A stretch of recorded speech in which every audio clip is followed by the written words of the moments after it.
Hi everyone, my name is Calvin Cherry and welcome to my second video blog. I have written a prequel to Bram Stoker's Dracula.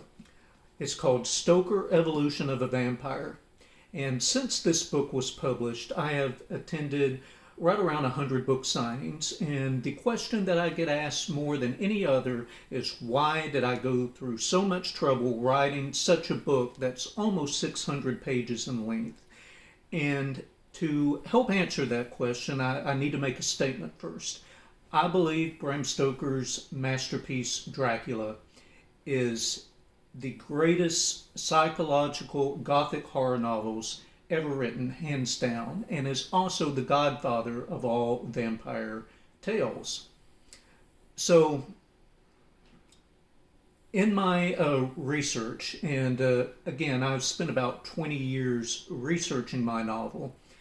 I very early on, as a child, I realized that my interest in all things vampires and Bram Stoker, I wanted to write a vampire story. I wasn't quite sure when or how or where, what it would look like, but I knew some things right away. I knew I wanted it to be different from all the others, and all you have to do is go to a bookstore and look, and you'll see that there's hundreds upon hundreds of vampire stories. So I wanted mine to be unique. I wanted it to have some kind of historical significance to it. So I wanted the characters to be real and believable, and I also wanted to shed some light on Bram Stoker as a man. If you go down the street and ask someone, a few people will recognize the name Bram Stoker from his novel, but there's not that much out there known about Bram Stoker as a man in his life, unless you're one of the rare people like me that would go out and actually read a Bram Stoker biography. So finally, I wanted it to be very well researched. And again, I spent about 20 years researching my novel.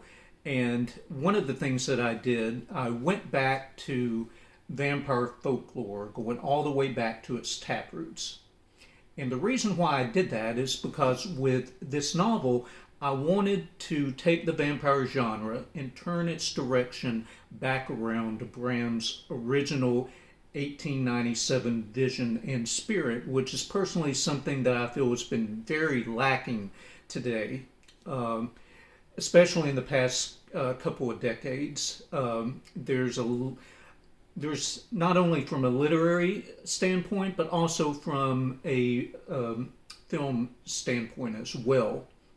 So to kind of illustrate what I'm talking about and my passion with this and what I was trying to achieve, I'm going to read the back jacket of my book, which reads, "Every writer has an inspiration. Every icon holds a story. Every legend hides a dark side. Dear reader, when the boon of sleep becomes a presage of horror, while one's long, shadowy days are laden with sordid events, so terrifying that they only bridge a thread to the same wicked nightmare, in what can a gentleman find refuge in catharsis? Writing. No one can deny that Abraham Stoker penned a Gothic tour de force in 1897. All readers and moviegoers are familiar with the name Dracula, as a parade of literary colleagues and Hollywood directors have probed the monster's conscience for generations. Even so, few artists have explored Stoker's motivation for creating such a loathsome, seductive protagonist. Welcome to Bram's Frightmare, a wild historical tale that fuses the life and times of a struggling author, a ruthless prince, and vampire mythology. Set in London in 1887, aspiring writer and stage manager Bram Stoker attends a seance that changes his life forever. What starts as an innocent ritual follows as a series of unforeseen yet connected plot twists and encounters with the bloodthirsty beast mistakenly freed from the underworld on that fateful night. As Bram's young son, Noel, intervenes to pull his father from the madness that ensues, wife Lawrence's health begins to decline, and his employer, actor Sir Henry Irving, is being questioned about a violent murder that takes place outside his Lyceum Theater. To save careers, families, and souls, father and son seek answers to the darkest secrets hidden within the Carpathian Mountains, an ancient monastery, a ruined castle, and a forbidden cavern.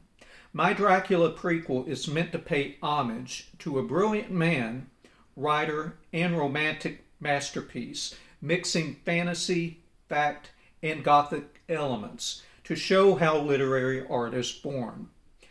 I have been a vampire enthusiast since the tender age of 7, having first read Stoker's work in comic book form. Since then, I have made it my avocation to study vampire lore, the historical Vlad the Impaler, as well as everything known about Bram. A vast amount of commentary on his novels, the same reference materials Stoker used in composing his works, as well as the author's very notes and private journals inform my narrative. So why Dracula? As I had mentioned, I've read Dracula probably around 30 times now. And if you're wondering why, or if you're wondering if I get tired of it, the answer is simply no. And one cannot. There are so many different versions and editions out there. Every time I read Dracula, it's like learning something new. And just to illustrate the point, I've picked out 4 versions off my shelf. These don't happen to be my favorite, there just happen to be 4. So the first one is Dracula on an audio version, unabridged. I won't say read, I say performed, by Susan Adams and Alexander Spencer.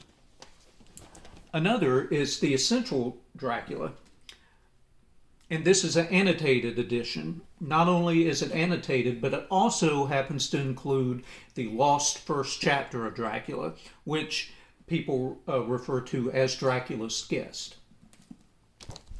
The third is an illustrated graphic version. Teens and above, please. And the fourth is called the Dracula Icelandic version.